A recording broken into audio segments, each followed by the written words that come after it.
Hello, everyone. Thanks for coming. Before we start, I just want to say if you hear something confusing and you want just to ask and clarify something, just stop me, raise your hand, and I will explain something in more details. So today I will be talking about one of my old projects. So we had a customer that built a mobile application, so it's like a Google Maps, but the idea was that we have 9 million healthcare providers, so it's basically doctors, clinics, and everything like that. And within an application, you can select problem that you have. For instance, you want to make an MRI and you want to find closest doctor who can help you with this procedure and make it. So with an application, you can type what you need and you get closest locations.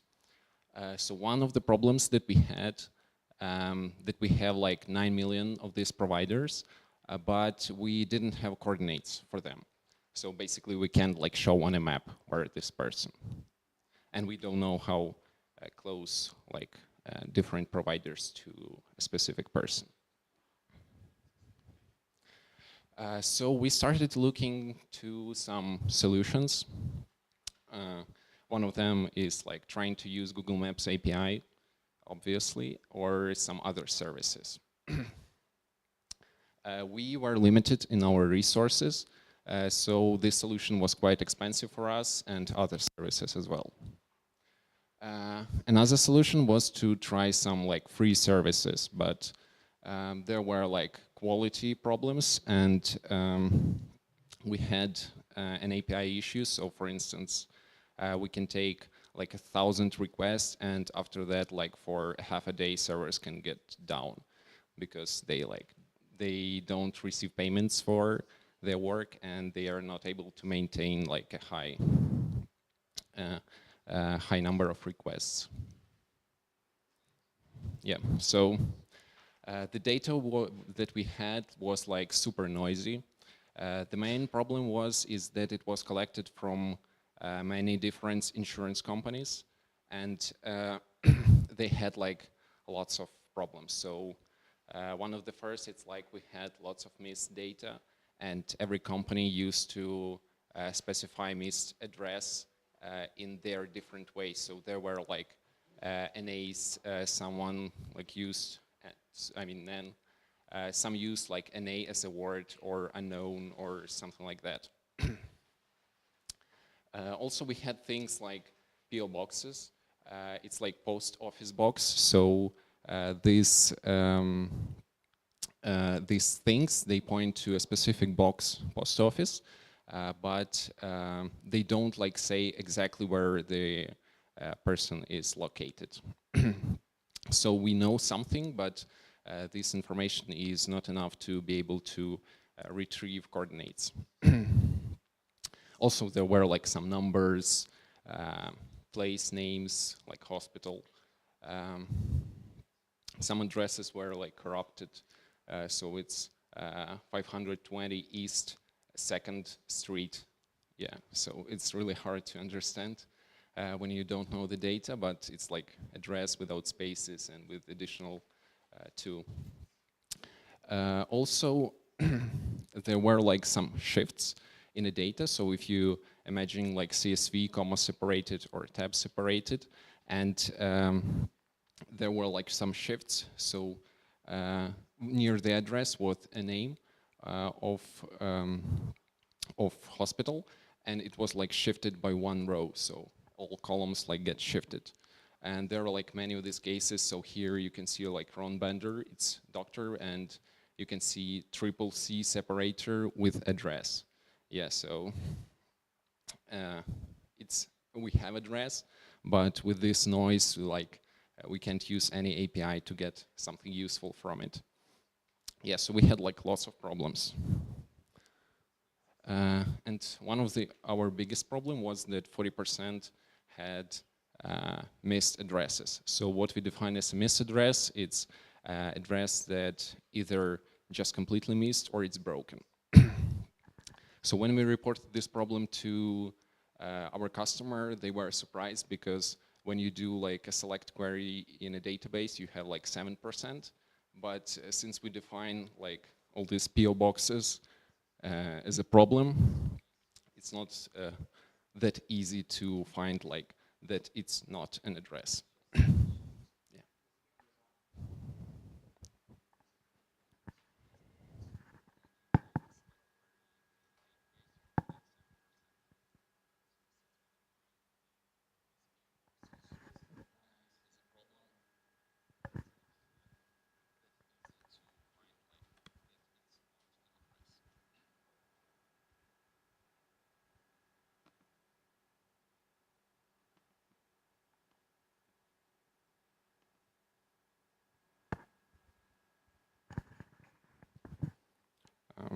Okay, now it's fine.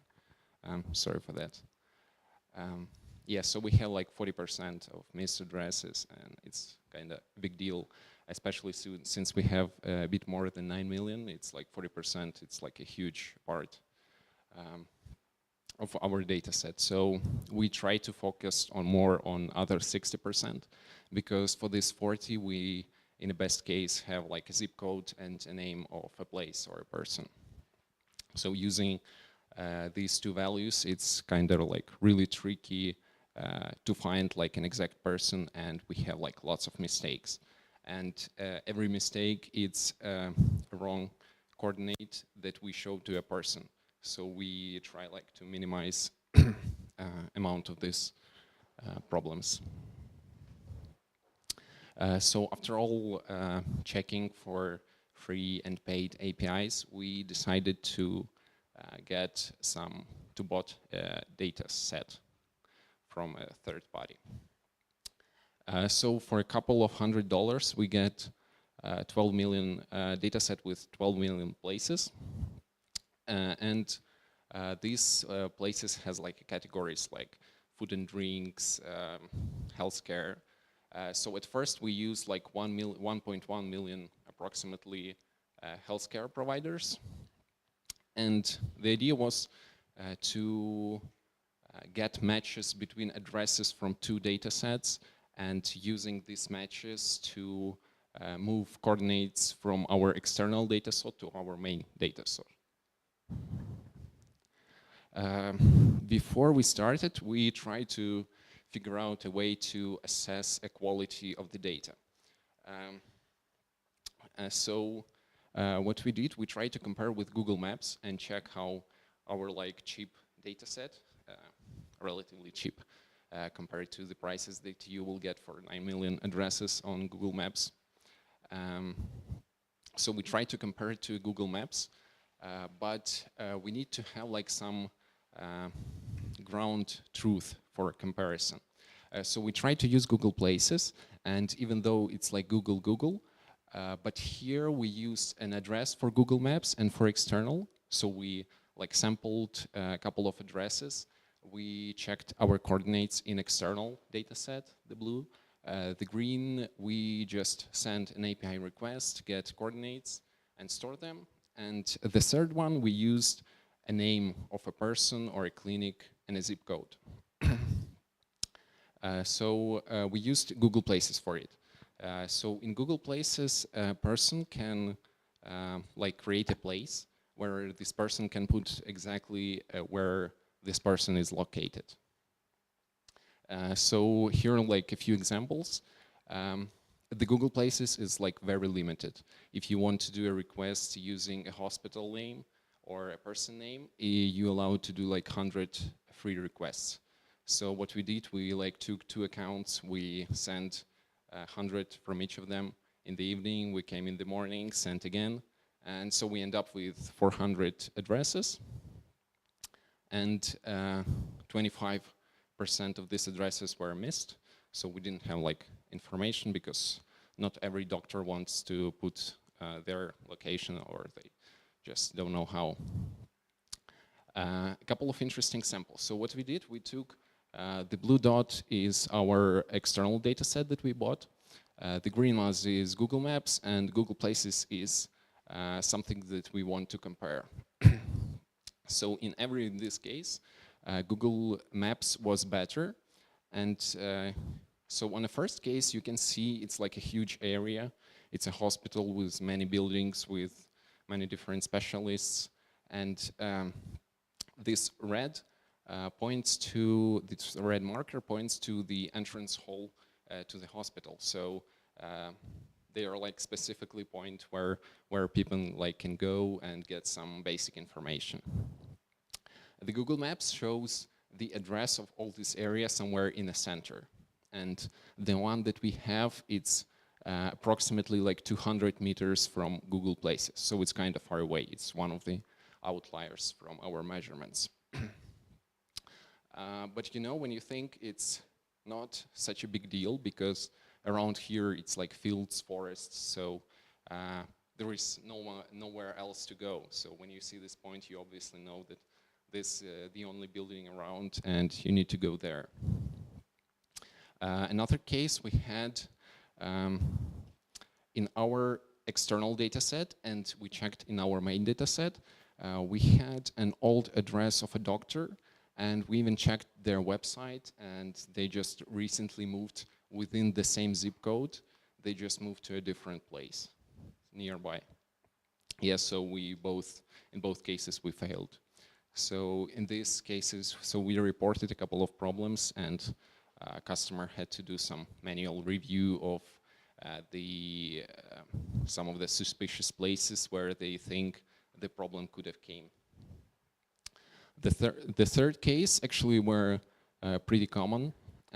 So here you can see a building, and we point, so the blue dot is not very visible here. It's because it's covered with the green dot, since they show almost on the same place.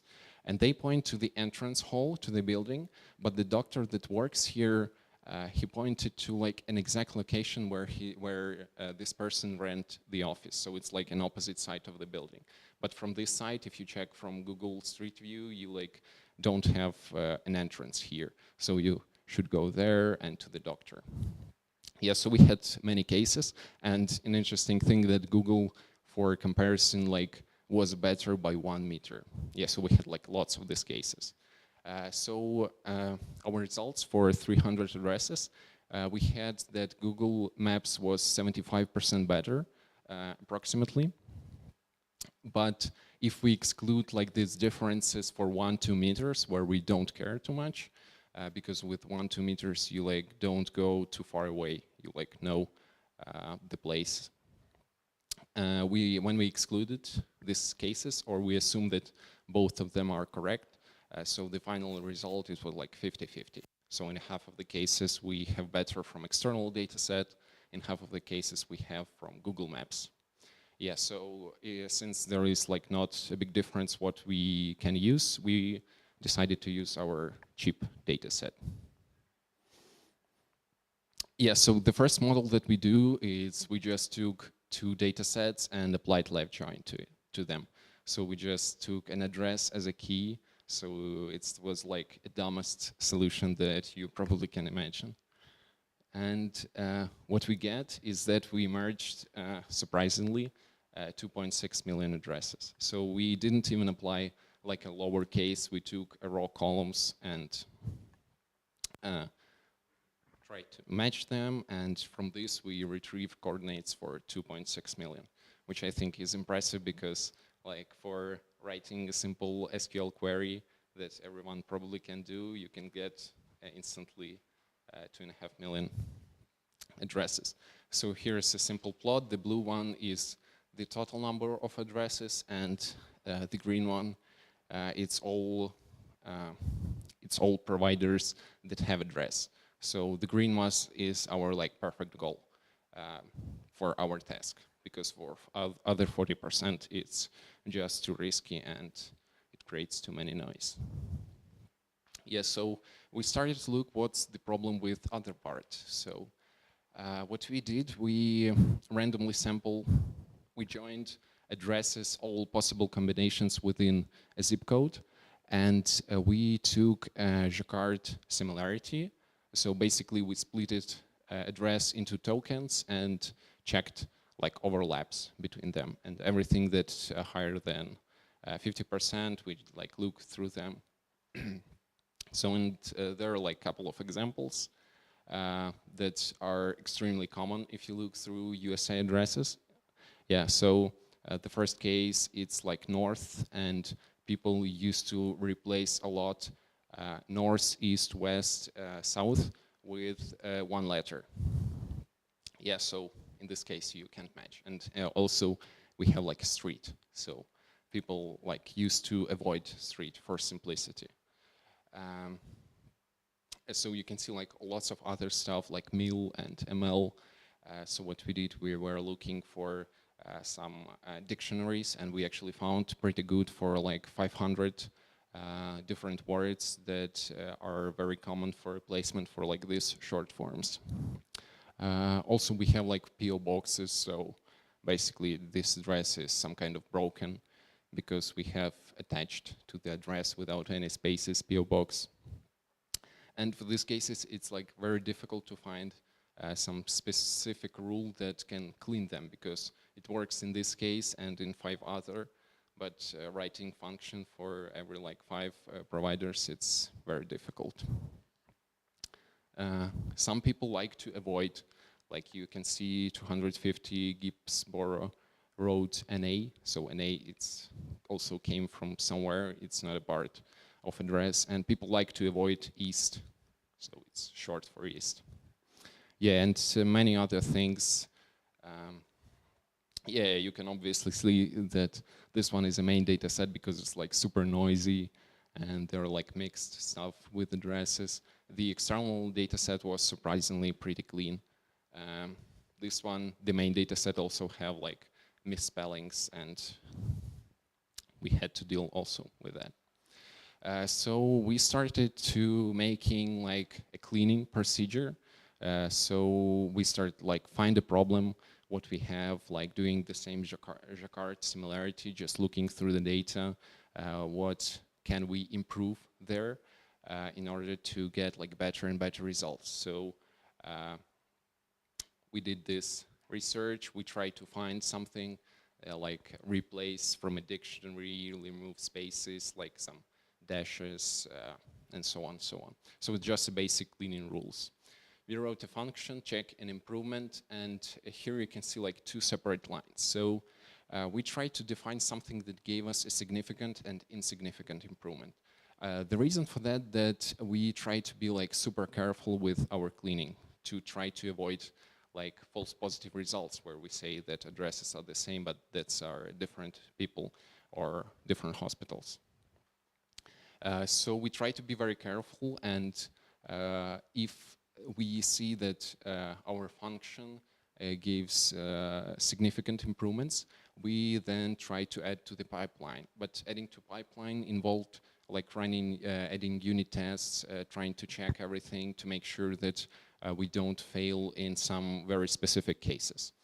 So like in the first week, we was looping like blue-green arrows, because the biggest problems are very obvious when you look 10, 20 examples, all of them have the same problem, then you like find an easy way to generalize and just go through the loop.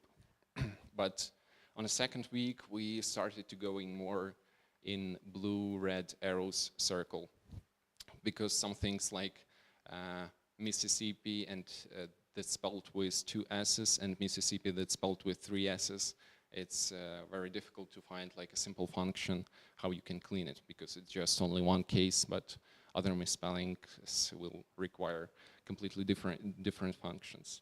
Yeah, so we stuck with this, and we had like this generalization problem where it was difficult to find specific rules to cover many cases. So we tried to find some better solution. Yeah, so what we was thinking about is that at the very beginning, after we did our first left join, we end up with an exact pairs and exact matches. But after cleaning, we tried to achieve the same, just getting a clean data and trying to get an exact matches. But if you think about, if we can just go back to the point where we started, and if we, for the pairs, for new pairs that we matched, if we reverse the cleaning and go to the very beginning, we end up with noisy addresses that had matched. So basically for these cases, we have a pair of addresses that we know are different, and we know that they are correct because using like this cycle and trying to validate everything, we just made sure that it's like 100% or maybe 99.9, but we didn't see like any bad cases. So even if there are like very few of them. So since we have these pairs, we started to think of different ideas to avoid cleaning, because we just stuck looping and making insignificant improvements. So what we did is called like similarity learning. Basically, the idea is to transform the problem of similarity to the classification problem. So here you can see like two addresses, and they are different. So 100 Main Street and 100 Main STR, which is common abbreviation for word street. The idea was to convert every address to some vector. It's like bag of words. We started with it, but we then continued to use TF-IDF. And also we end up with 2 million features. The vectors are extremely sparse, so even if like 2 million sounds extremely huge, but if you have like 3 words, it would be just 3 values in these huge vectors. So we took a vector for every of them, then we just joined them, so we end up with 4 millions, and put it in a classifier that says whether they are similar or not. So the problem with this idea is that we know what's the right pair, but how would we say that something is incorrect, right? Because we know that they are right, but if the other addresses, we don't know whether they are right pairs or not. So we can't like say that everything that we know is right and other things are not right, because we would have like lots of noise there. So what we did, we separated our classified data sets of the final into zip codes. So we group pairs, and here you can see 2 different zip codes. The addresses are the same, just what's easier to show an example. So for instance, from our main data set in this specific zip codes, we have 2 addresses, and we found a pair that shows with a green arrow. So 201 First Avenue and First Avenue. Yeah, so that's the right pair. But for the second example, we didn't find. So we don't know, maybe it's this one or this one or this one, the correct, right? So again, if we put the same in a classifier and we say that all these are incorrect, then it would never be able to find like this one, second AVE and second AVE. In the second case, you can have, you can see that in a main data set, we like predicted all the addresses. So for both, we have correctly matched pairs. Yeah, so since we split it into these zip code groups, we ignored zip codes where we didn't find at least one address and focused more on the zip codes where we find everything that we expected to find. So in this case, we can assume that these address pairs are correct and every other combinations are incorrect. So there are like less errors, but just to make it less complicated. So we took this as correct, green arrows, and all other possible combinations as incorrect. So this assumption, as we find out later, is not really perfect, because we can have the same address spelled in different ways, and since we matched only the one, the other pair also can be correct. So we can have 2 addresses that are correct, but we have to select like only one. But this assumption was less harmful than just taking all, so we did it. We used a naive bias classifier, and we just converted TF-IDF with a matrix 4 million features and something like 20 million rows. It was very sparse, so it took like less than a minute probably to train it. Yeah, and results weren't very impressive, and actually they were pretty bad. So ROC-AUG score was 63. So here you can see like red is a random, blue is perfect, and we are better than random, but still we are quite far away from a perfect prediction. So we started thinking in some different ways to apply the same technique with pairs, but trying to use something different. So we end up with word to vector, and for those who don't know, the idea is that you try to create some sort of a space where you arrange and put words with a close, similar meaning as close as possible, and far away if they have like completely different meaning. So it's a simple neural network with one hidden layer, and we used, I think, 300 features. And so you take a word from a context and you look what words you have on the left side and what on the right.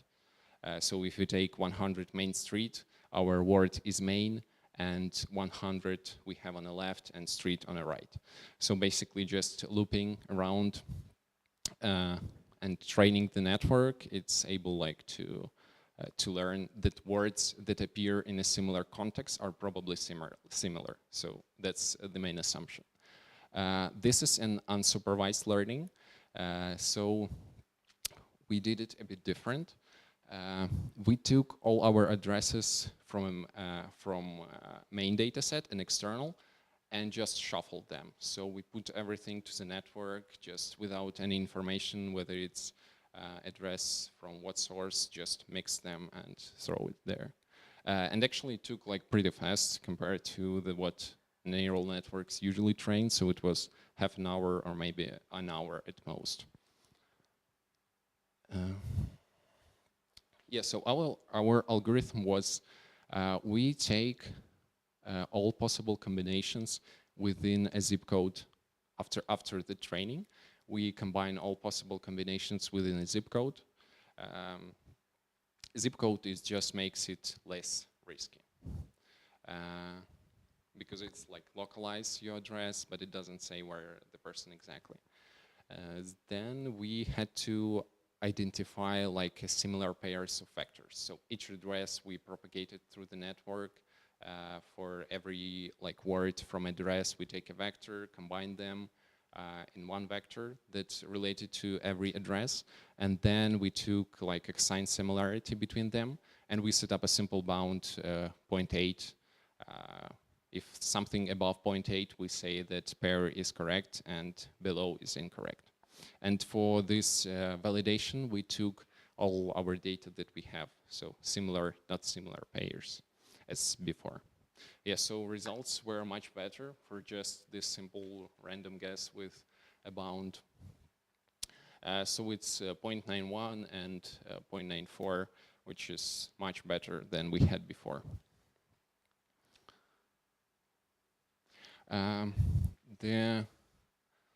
This ROC-AUG score, it takes into account like all possible errors for false positive and false negative result. But if you think about, we care only about positive results. If we guess a pair, so false positive case, we guess a pair and it's incorrect, it's very bad for us because we show a user some invalid address to a different person. But false negative, it means that we have a pair that we didn't identify it as a correct one. So we can like allow it to have a few missed addresses. It's much better for us than having incorrect addresses. So here you can see a different plot where we look specifically on our positive results. So we split them to true positive, where we guess exactly what we want to guess, and false positive, it's where we have incorrect pairs. So the percentage was something like 96.5%.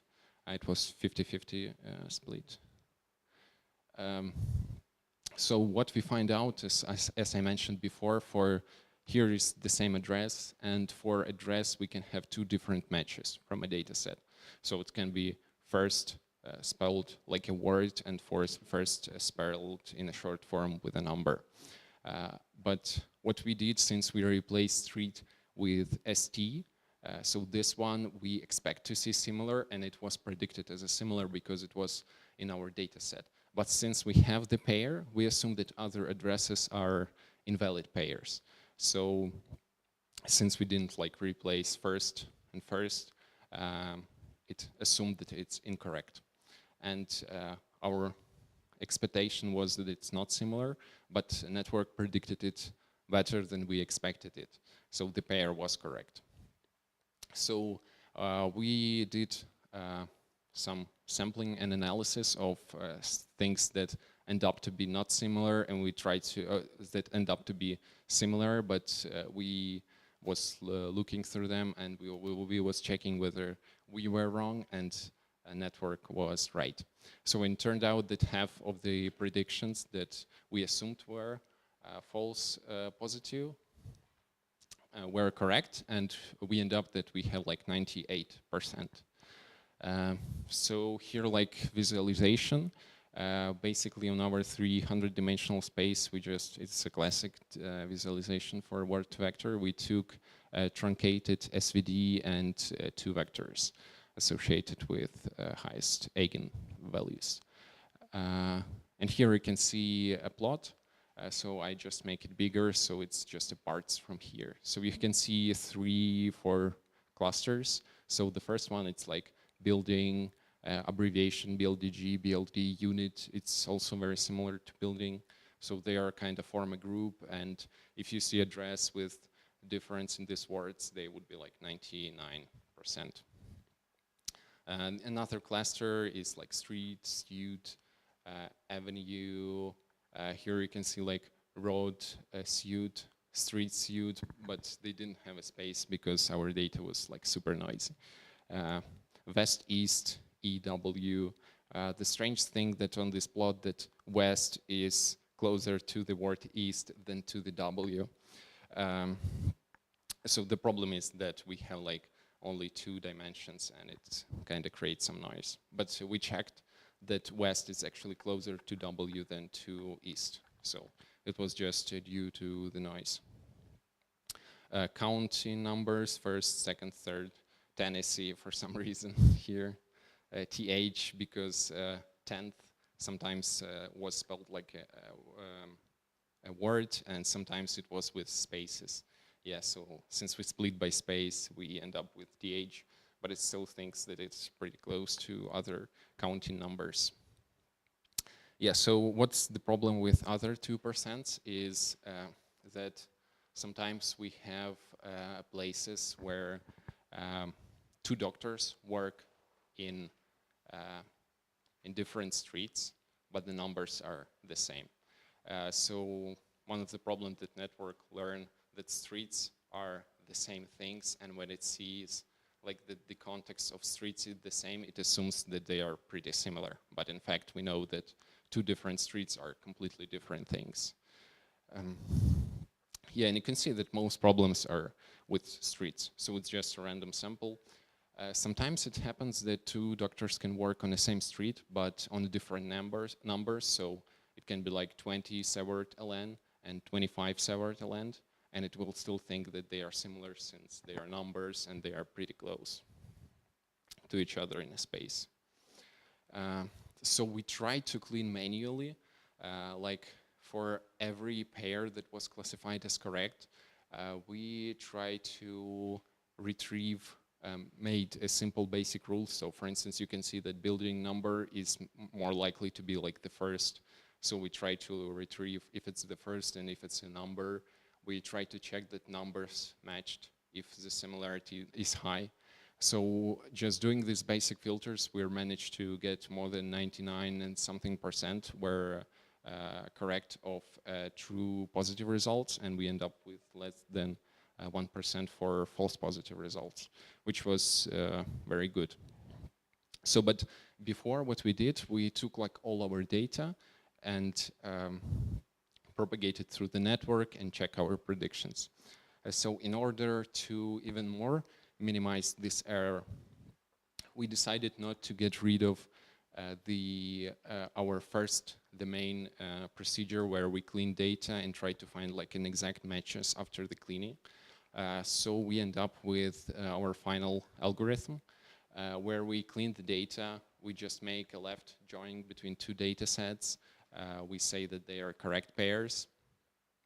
The reverse cleaning procedure is basically we know that specific identifiers have the same pair. So we go back to our noisy data and we match by identifiers. So we end up with noisy pairs. And then we propagate them through the pre-trained network and check our results. So most of the data that we classified, it was in the first two steps because we had like most of the most common mistakes fixed. And at the end, we have some part of the data that we didn't classify. And we do word to vector, which we think was worse quality than cleaning. But still it was pretty good since it's 99. But if you think that we have, let's say, 0.5% from all data error, it's different than we have from a smaller portion, 0.5%. So in counts, we have less mistakes. So even if algorithm is the same, if we took data that we matched here and then we matched here and we combine, number of mistakes was really low. So what we did later, we just marked as we converted. It wasn't like very good, but we converted a similarity cosine to a probability and sorted it. So we later just gave to our customer and showed that like on these addresses we think there might be some mistakes, so they checked it manually, and since with this low probability they most were located like down, so it's like wasn't too complicated task. We made it as simple as possible. Yeah, and our final results, so the best that we could do, it's like 48% out of all addresses.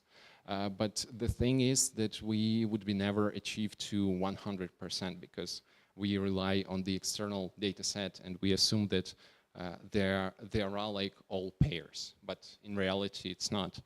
We have like many addresses missed. Previously I mentioned that we had like 12 millions, but we took a bit more than a million.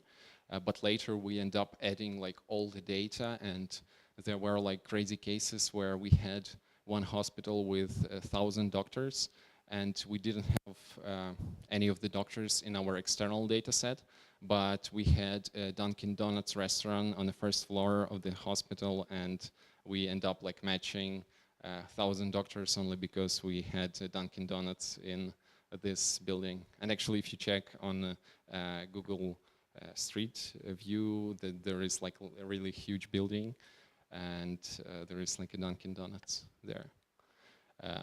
Yeah, so that's everything that we did. It's like 40% that we got. Okay, that's it. Thank you.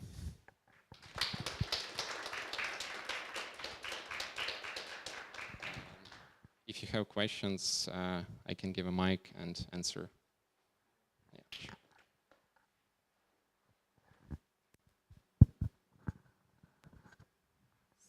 So, nice talk. You use like word2vec over addresses, right? So did you like perform some sort of say normalization over this? No. There were like. And what was like the window size that you considered like, okay, this window should we did it very small because addresses are pretty short, so it was probably one on the left or one on the right, or at most two. And we also added paddings to be able to get like a first. Because the first word, as I mentioned, it's mostly a street number, and it was essential for us. So we added paddings with the size of a window on the left and the right. So when we predict a first word, we expect to see one or two words on the right and nothing on the left. So we just predict that we see nothing on the left. Yeah. Does it have an effect if they're like longer addresses, like if the address is longer than your window size that you predict? No, it wasn't. We just took a short address only because we had like 3-4 words and it was like a short window, so we just took it. I don't think that we even tried longer, because in this case we will end up with huge paddings, and most of the words will have at least somewhere padding. So in this case that we were thinking that if you move from left to right for every word, you will end up with paddings as a first word for prediction for like half of them. So when you move right, and we was thinking that network would be able to learn that first is mostly like a padding. So yeah. Anyone else? Yeah, I was wondering, what if you remove the street numbers to train the word to vec? Because you could you group on postcodes, a zip code. You could also group on numbers. Yeah. Because then you would avoid the ambiguity of two different streets with the same number, because then you're not in the same bucket. Yeah, the problem is that it's not always the first number. So we had to deal also with broken addresses, where you could see that we have like a name of a person on the left and right is address. So it's like concatenated with some weird separators. It's like 3 S's, or it can be just a space, or there can be like no separators. So that I show, it's were like good examples where you had like an exactly number, but since the data is noisy, it was a bit risky. So even if we rely that we expect to see the first word and exactly a number, with this merging, we miss lots of examples, good examples.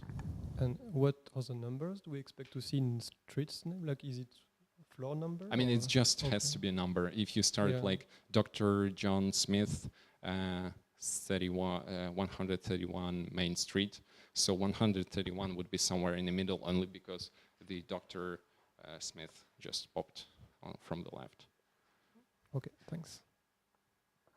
Yeah. Can you? Yeah, thank you. You mentioned that you used PCA for actually projections. Truncated SVD. It's truncated it's SVD. just an SVD where you Yeah. take only. Did you try TSNE? Yeah, I know about TSNE. So I don't remember why we took it. Maybe I didn't know at that time I'm about just curious TSNE. because Yeah. Okay. Usually it's better for higher depends. dimensions. It's Yeah. quite heavy I think it should be parameters. better because, as I mentioned, like west was closer to the Yeah, east. exactly. Yeah, so it created some noise. Okay. Yeah. Thanks. Any other questions? Okay. Thank you.